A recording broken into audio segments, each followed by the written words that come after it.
एक बार करीब 25-30 साल बाद एक गांव में जाना हुआ। गांव का नक्शा पूरी तरह बदल चुका था।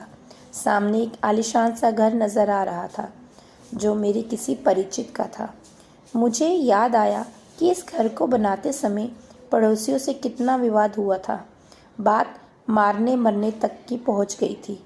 बिलाल, आज घर के गेट पर बड़ा सा ताला लगा था।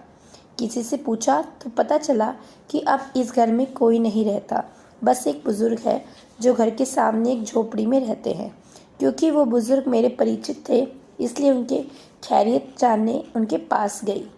मैंने उन्हें अपना परिचय दिया तो उनके झुर्रियों भरे चेहरे पर एक फीकी मुस्कान तैर गई। मैंने पूछा, दादाजी, आपके बच्चे कहाँ हैं आजकल? लगा वो जैसे अपनी आप बीती सुनाने के लिए तैयार ही बैठे थे। बोले, बेटी की शादी हो गई है और बेटा बहू शहर में है। वे गांव में रहना नहीं चाहते और मैं यहाँ का मोह माया छोड़ नहीं सकता, इसलिए यहीं बंधा हूँ। कितना कुछ सोचा था, लेकिन आज वैसा कुछ भी नहीं। पूरी ज़िंदगी बस कमाने में गुजर गई। जिसके लिए ज़िंदगी भर दौड़ता रहा, उसके लिए इसका कोई महत्व नहीं। उसकी थकी हुई आवाज़ ऐसे लग रही थी जैसे कोई अपनी बहुमूल्य वस्तु खोने के बाद पछताता है। मैंने कहा, दादाजी, आप उस घर में क्यों नहीं रहते? तो वो बोले, वहाँ कोई जल्दी आता जाता नहीं, इसलिए। उस बड़े से घर की चार दीवारी में मेरा दम घुटता है।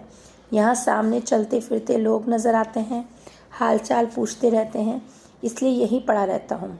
वहाँ से लौटते समय मेरे जहन में हज़ारों प्रश्न उठ रहे थे। दूर दूर तक, जहाँ तक नज़र आ रही थी, ऐसे लग रहा था जैसे लोग भाग रहे हैं। गाड़ियों का रेला लगा हुआ है। हर जगह दौड़ भाग की ज़िंदगी है।